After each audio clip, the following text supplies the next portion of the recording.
The more na lumiliit ka, the more na pahirap ng pahirap ang pag-burn ng fats. Magbe-burn daw sila ng specific na calories sa pamamagitan ng paggawa ng cardio. Tapos, kakainin nila yung same amount nung binurn nila kanina para daw hindi sila tumaba. Sa umpisa lang yon. Pag pinagpatuloy mo yung ganong technique, lolobo ka. To, explain ko ng mas maiintindihan. Meron tayong tinatawag na adaptive thermogenesis. Explain ko naman to dahan-dahan. Meron kasing dalawang klase ng metabolic adaptation. Pag nag-burn ka ng sobra-sobrang daming calorie, so araw-araw mong ginagawa, ang katawan mo is magda-down-regulate. The more na mas marami kang inilabas na calorie, the more na mas mahirap mag-burn ng fats. Pag-iisipin nyo kasi para kasing may sariling utak ang katawan. Bukod sa consciousness mo bilang ikaw, ang katawan mo may sarili ang utak. Gusto niyan mag-survive. Meron tayong tinatawag na compensation mechanism, meron tayong tinatawag na homeostasis. Gustong ibalansin ng katawan mo ang lahat. Dahil sa ginagawa mong sobra-sobrang pag-expend ng calorie. Nakukuha. Hindi porke nag-burn ka ng 1,000 na calorie at kakainin mo uli yung calorie yon, yung 1,000 na yon, araw-araw mo yung ginagawa, sa umpisa gagana yon, pero pagtagal, dahil nga metabolism mo ay sumihina, babalik lang ulit yung mga natunaw mo na taba. So, eto naman yung pangalawang klase ng metabolic adaptation. So, eto na yung tinatawag na long term. So, example dito is malaking tao ka, na talagang, alam mo yun, ang BMI mo is nasa 30 plus. Example, ang maintenance calorie mo is 2,500. Kasi malaking tao ka. Example lang, nandun yung calorie maintenance mo. Ngayon, nag-calorie deficit ka. So, example, 500 lang yung binawas mo. So, 2,000 ang calorie mo araw-araw. So, gagana ba siya sa umpisa? Yes, gagana siya.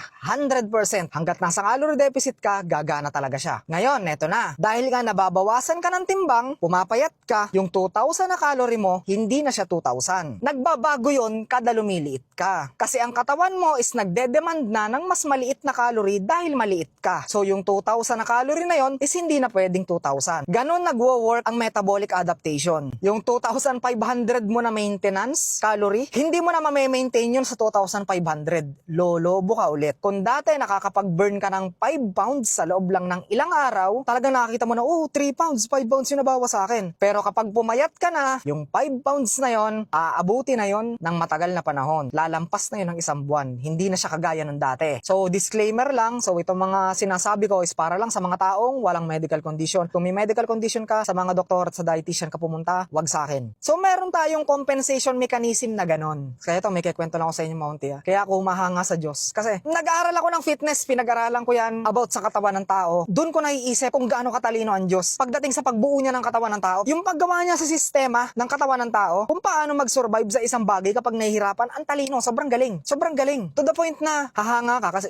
syempre, siya nag-imbento ng science. Mas mataas siya sa science, so obviously, alam niya kung paano gawin ang katawan ng tao. So, wala na kwento lang. Ang galing lang. Sana naiintindihan niyo ha. Ang metabolism ng isang tao nagbabago yan. Hindi yan naka-fix. So, yun lang muna sa video na to. May follow na lang ako. Maraming salamat.